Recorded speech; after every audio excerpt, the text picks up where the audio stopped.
નમસ્કાર, આપ જોઈ રહ્યા છો ગુજરાતની નંબર 1 ન્યૂઝ ચેનલ ન્યૂઝ 18 ગુજરાતીને હું છું લુબના ખાન। રાજકોટ મેળાને લઈને મોટા સમાચાર। રાઇડ્સ અને પ્લોટ માટે ત્રીજી વખત હરાજી। સંચાલકો એસઓપીમાં ફેરફાર કરવાની માંગ પર અડગ છે। રાઇડ સંચાલકો અને પ્લોટ ધારકોએ ભાગ ન લીધો તો મહત્વપૂર્ણ સમાચાર। રાઇડ્સ અને પ્લોટ માટે ત્રીજી વખત હરાજીના સમાચાર। સંચાલકો એસઓપીમાં ફેરફારની જે તેમની માંગ છે તેને લઈને અડગ જોવા મળી રહ્યા છે। તો શું રાઇડ્સ વગર મેળો યોજાશે કે કેમ તે હવે જોવાનું રહેશે। લોકમેળાની રોનક શું ઝાંખી પડશે? રાજકોટ મેળાને લઈને મોટા સમાચાર પ્રાપ્ત થઈ રહ્યા છે।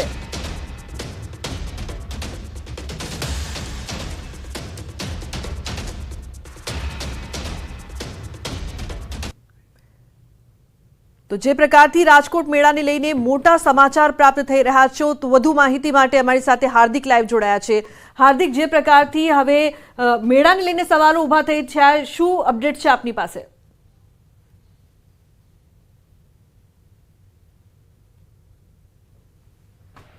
સમાચાર છે આજે સતત ત્રીજી વખત જે હરાજી યોજાઈ હતી, પરંતુ આ હરાજીમાં રાઇડ સંચાલકોએ ભાગ નથી લીધો અને તેમના જે છે તેઓ પોતાના પ્રશ્નને લઈને પણ અડગ છે। તો બીજી તરફ રાજકોટ જિલ્લા કલેક્ટર દ્વારા પણ સ્પષ્ટ કરી દેવામાં આવ્યું છે કે જે છે તેઓ એસઓપીમાં કોઈ પણ પ્રકારનો ફેરફાર કરવા નહીં માગે।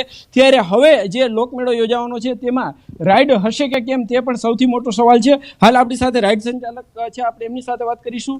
શું કહેશો, આજે હરાજી યોજાઈ છે, તમારા દ્વારા ભાગ નથી લેવામાં? હજી અમને હમણાં ઉપર બોલાવાના છે, પછી એમને ચર્ચા કરશું અમે કે અમે જે રજૂઆત કરી હતી એ રજૂઆતની અંદર કોઈ ફેરફાર અમને મળે એવી અમે આશા વ્યક્ત કરતા હતા। હવે આજે હમણાં ઉપર જાય પછી અમને ખબર પડે કે અમે જે માંગણી કરી હતી એનું નિરાકરણ શું આવ્યું। ખાસ કરીને કલેક્ટરે સ્પષ્ટ કરી દીધું છે કે એસઓપીમાં ફેરફાર નહીં થાય તો પછી હરાજીમાં ભાગ લેશો? તો હવે 10 તારીખે જે માનનીય મુખ્યમંત્રી સાહેબ આવે તેમને પણ અમે રજૂઆત કરશું। ચોક્કસથી અન્ય રાઇડ સંચાલક છે, આપણે એમની સાથે પણ વાત કરવાનો પ્રયાસ કરીશું। આજે હરાજીમાં તમે ભાગ નથી લીધો, શું કહેશો? આજે રાજકોટ જિલ્લા કલેક્ટર સાહેબનું જે નિવેદન આવ્યું છે કે એસઓપી મામલે કંઈ બાંધછોડ કરવામાં નહીં આવે, તો એમ સુરક્ષા અને જે સલામતીની વાત છે તો અત્યાર સુધીના જે અમે મેળા કર્યા છે એમાં અમે સરકારશ્રીના નિયમો હતા એ પાળ્યા જ છે અને આ જે લોકમેળો થવાનો એમાં પણ અમારે પર રાઇડ 2 કરોડનો વીમો લેવાના છે। હરાજીમાં ભાગ લેશો? હરાજીમાં સરકાર જો નિયમો બાંધછોડ નહીં કરે તો હરાજીમાં ભાગ નહીં લઈએ। આજે 3-3.5 હરાજી થવાની હતી, આપ હજી સુધી નથી ગયા, શું કહેશો? હજી સુધી ના જવાનું કારણ કે કેટેગરી વાઇઝ બોલાવવામાં આવે છે, જો અમને બોલાવે અમે પૂછશું કે નિયમોમાં કંઈ બાંધછોડ થશે તો ભાગ લેશું। ચોક્કસથી હાલ જે છે અત્યારે કેટલા રાઇડ સંચાલકો અત્યારે ભેગા થયા છે અને તમારી માંગને લઈને તમે અડગ છો, બીજી તરફ જિલ્લા વહીવટી તંત્ર પણ અડગ છે। હવે આવતા મેળામાં રાઇડ હશે કે નહીં? એસઓપીનો અમે ફોલો કરી શકે એમ નથી અને જે આ નિયમ છે એ હળવા નિયમ કરશે તો અમે મેળો કરશું, નકર હરાજીમાં અમે ભાગ નહીં લઈ શકીએ। ચોક્કસથી આ લુબના અલગ અલગ જે છે રાઇડ સંચાલકો છે તેમના દ્વારા જે છે અત્યારે રજૂઆત કરવામાં આવી છે। ખાસ કરીને સૌથી મોટી બાબત એ છે કે જે છે એસઓપીમાં ફેરફાર કરવાની માંગ સાથે આ રાઇડ સંચાલકો છે તે અડગ છે। બીજી તરફ વાત કરવામાં આવે તો જે છે એ જે છે તંત્ર પણ અડગ છે। ત્યારે હવે જે નિયમમાં ફેરફાર નથી થતા તો આવતા દિવસોમાં જો લોકમેળો યોજાય છે તેમાં રાઇડ હશે કે કેમ તે સૌથી મોટો સવાલ છે। આજે સતત ત્રીજી વખત હરાજી જે છે રાજકોટ જિલ્લા જૂની કલેક્ટર કચેરી ખાતે યોજાવાની હતી, પરંતુ હજુ સુધી આ હરાજીમાં જે છે એ રાઇડ સંચાલકો છે તે પહોંચ્યા નથી અને તેઓ સ્પષ્ટ કરી રહ્યા છે કે જો એસઓપીમાં ફેરફાર નહીં થાય તો તેઓ પણ હરાજીમાં ભાગ નહીં લે। જી લુબના। જી બિલકુલ હાર્દિક, આભાર આ સમગ્ર માહિતી બદલ।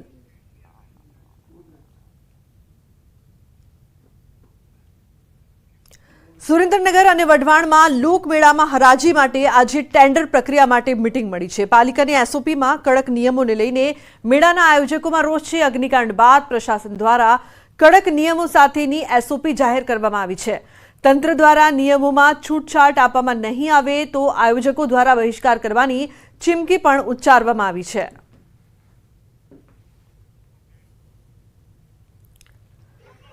સુરેન્દ્રનગર લોકમેળો અને વઢવાણ લોકમેળાની હરાજી હતી, એમાં નવી ગાઈડલાઈન પ્રમાણે નવા એસઓપીના નિયમ પ્રમાણે જે શક્ય નથી, તેના કારણે અમે બધા વઢવાણ સુરેન્દ્રનગરના મેળાના આયોજકો ભેગા થઈને મેળાનો બહિષ્કાર કરીએ છીએ। જે નિયમો છે તે નિયમો ખૂબ જ અઘરા છે। આ નિયમો મુખ્યત્વે જે લાંબા સમય માટે એમ્યુઝમેન્ટ પાર્ક બનાવતા હોય એના નિયમો છે એ આ થોડાક દિવસ માટેના મેળામાં લાયા છે, જે કોઈ પણ ભોગે આ મેળા કરવા વાળા લોકો કરીએ કે નહીં. તો કોંગ્રેસની ન્યાય યાત્રાનો ભાજપે શોધ્યો તોડ. કોંગ્રેસની ન્યાય યાત્રા સામે ભાજપની તિરંગા યાત્રા. આરોગ્ય મંત્રી ઋષિકેશ પટેલે કર્યા છે પ્રહાર. ન્યાય યાત્રા નહીં, અન્યાયની પ્રાયશ્ચિત યાત્રા છે. કોંગ્રેસે એમનો પાછળનો ઇતિહાસ જોઈ લેવો જોઈએ. 9 ઓગસ્ટથી કોંગ્રેસની ન્યાય યાત્રાની શરૂઆત, 10 ઓગસ્ટથી તિરંગા યાત્રાનો થશે શુભારંભ. આ સાથે તેમણે કહ્યું કે અત્યારે ફાર્મા સેક્ટરમાં 86માંથી 90 સ્કોર સાથે આગળ છીએ. દેશમાં ઘણા બધા ફિલ્ડમાં ગુજરાત આગળ આવ્યું છે. સમગ્ર દેશમાં ગુજરાતથી ખેડૂતો માટેની આવક વધી છે. ખેડૂતોની આવક વધારવા સરકારે પ્રયત્નો કર્યા છે.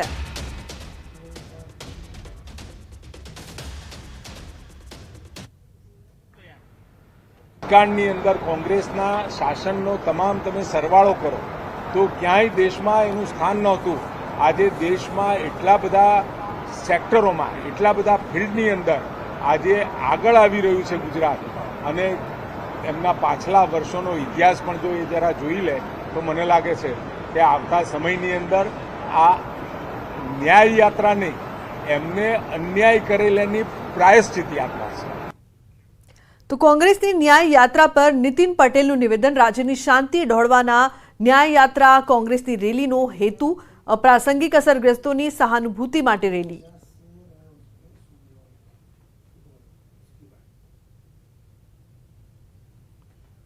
ન્યાય યાત્રાના નામે જે રેલી આવતીકાલે નીકળવાની છે એ રેલી મારી દ્રષ્ટિએ અત્યારે અપ્રાસંગિક છે. જે હેતુ રાખ્યો છે એ હેતુ પણ અત્યારે અપ્રાસંગિક છે. જે બનાવોને લઈને કોંગ્રેસ અત્યારે આ રેલી કાઢી રહી છે એ બનાવો ઉપર ગુજરાત સરકારે, ગુજરાત નામદાર હાઈકોર્ટે અનેક રીતના પગલાં લીધા છે અને અસરગ્રસ્તોને નિમિત્ત બનાવી પ્રજાની વચ્ચે જવાનો કાર્યક્રમ કોંગ્રેસે કર્યો છે. તો કોંગ્રેસની ન્યાય યાત્રા મુદ્દે પ્રદેશ કોંગ્રેસ પ્રમુખ શક્તિસિંહ ગોહિલનું નિવેદન સામે આવ્યું છે. મોરબીના એ પીડિતોના અવાજને સાથે લઈને 9 ઓગસ્ટથી કોંગ્રેસ પક્ષની ન્યાય યાત્રા શરૂ થઈ રહી છે. અમારા સેવાદળના રાષ્ટ્રીય અધ્યક્ષ શ્રી લાલજીભાઈ દેસાઈની આગેવાનીમાં આ યાત્રા નીકળશે. મોરબીથી રાજકોટ, રાજકોટથી સુરેન્દ્રનગર જિલ્લામાં થઈ, વિરમગામ થઈ, અમદાવાદ જિલ્લામાં પ્રવેશ કરી મહાત્મા ગાંધીજીના આશ્રમ ખાતે યાત્રા આવશે અને એ પછી ગાંધીનગર તરફ આ યાત્રા પ્રયાણ કરશે. તો રાજ્યભરમાં હર ઘર તિરંગા યાત્રા અભિયાન. ગૃહ રાજ્યમંત્રી હર્ષ સંઘવીએ અભિયાન વધાર્યું છે આગળ. નવરંગપુરામાં ધ્વજ વિતરણમાં લીધો ભાગ. તો પોલીસ અધિકારીઓ પણ ઉપસ્થિત રહ્યા. 8 થી 15 ઓગસ્ટ સુધી હર ઘર તિરંગા અભિયાન યોજાશે. 10 ઓગસ્ટે રાજ્યભરમાં તિરંગા યાત્રા અભિયાનની શરૂઆત. 10 ઓગસ્ટે ભાજપના રાષ્ટ્રીય અધ્યક્ષ જેપી નડ્ડા રાજકોટમાં અભિયાન શરૂ કરાવશે. તો 11 ઓગસ્ટે સુરતમાં કેન્દ્રીય મંત્રી CR પાટીલ, CM પટેલ રહેશે હાજર. 12 ઓગસ્ટે વડોદરા ખાતે તિરંગા યાત્રાનું આયોજન છે. તો 13 ઓગસ્ટે કેન્દ્રીય ગૃહમંત્રી અમિત શાહની હાજરીમાં અમદાવાદમાં યોજાશે કાર્યક્રમ.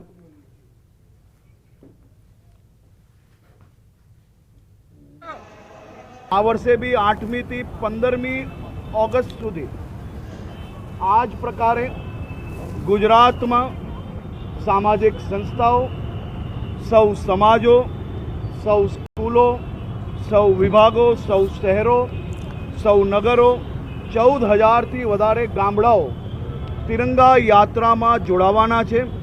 સૌ ગામોમાં બી તિરંગા યાત્રાનું આયોજન કરવામાં આવ્યું છે. તો 10 ઓગસ્ટથી ભાજપની હર ઘર તિરંગા યાત્રાનો પ્રારંભ થશે.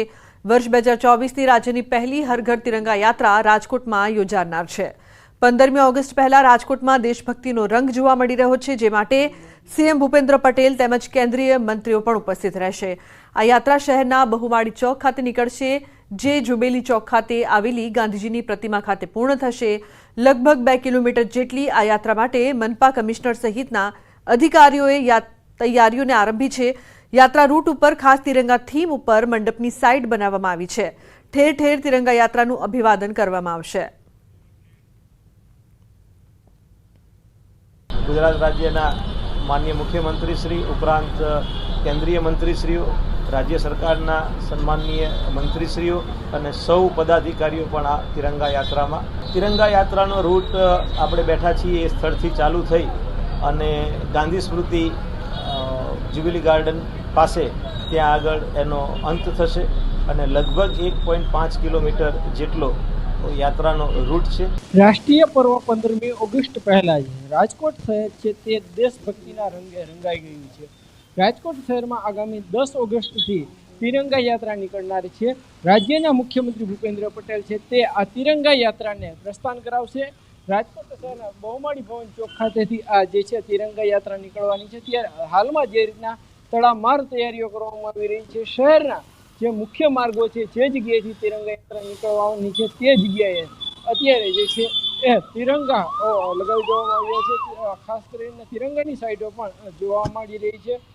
જે છે આ સમગ્ર રોડ છે અત્યારે અહીંયા તિરંગા જે છે એ લગાવી. ગુજરાત SC/ST સમાજે 21 ઓગસ્ટે ભારત બંધના એલાનને સમર્થન આપ્યું છે. સુપ્રીમ કોર્ટે SC/ST કોટા અનામત મુદ્દે નિર્ણય કર્યો છે, જેને લઈને SC/ST સમાજમાં નારાજગી ફેલાઈ છે. અમદાવાદમાં SC/ST સમાજની બેઠક યોજાઈ હતી, જેમાં બંધને સમર્થન આપવાનો નિર્ણય કરાયો છે.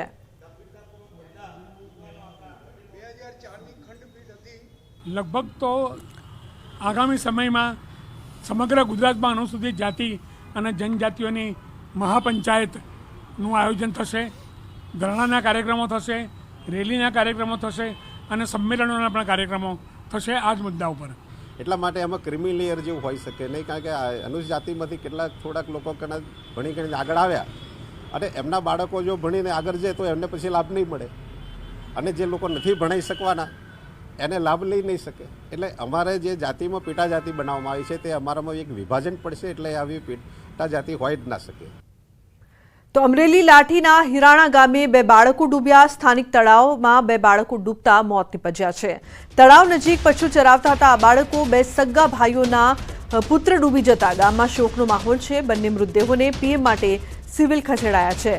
તો લાઠી પોલીસે વધુ તપાસ હાથ ધરી છે. 3 બાળકો તળાવ પાસે પશુ ચરાવવા ગયા. બાળકો તળાવમાં ગરકાવ થયા. તો એક બાળક તળાવમાં ડૂબતા અન્ય બાળક તેને બચાવવા જતા બંને ડૂબ્યા હતા. ત્રીજા બાળકનો આબાદ બચાવ થતા તેણે સમગ્ર ઘટનાની જાણ કરી. ગામના સરપંચને જાણ થતા સરપંચ સહિત ગ્રામજનો ઘટના સ્થળે પહોંચ્યા. બંને બાળકોને બહાર કાઢી લાઠી સિવિલ હોસ્પિટલે ખસેડ્યા છે. બેભાન અવસ્થામાં હોસ્પિટલ લવાયેલા બંને બાળકોના મોત થયાની 1000 તબીબોએ કરી પુષ્ટિ.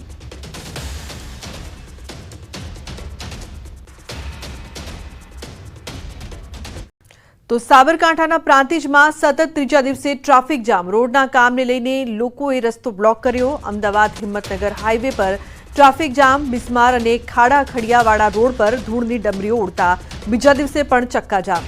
સામાજિક કાર્યકર અનિલ પટેલે રસ્તા વચ્ચે ખાટલો નાખીને બેસીને અનોખો વિરોધ કર્યો. રિક્ષા ચાલકો, વાહન ચાલકો, નવાધારાના સ્થાનિકોએ રસ્તા ઉપર ચક્કાજામ કર્યું હતું. પોલીસને જાણ થતાં ઘટના સ્થળે પહોંચી ટ્રાફિક ખુલ્લો કરાયો હતો. તો પોલીસ દ્વારા રસ્તા વચ્ચે ખાટલો નાખીને બેઠેલ સામાજિક કાર્યકર અનિલ પટેલની ખાટલા સાથે કરી અટકાયત.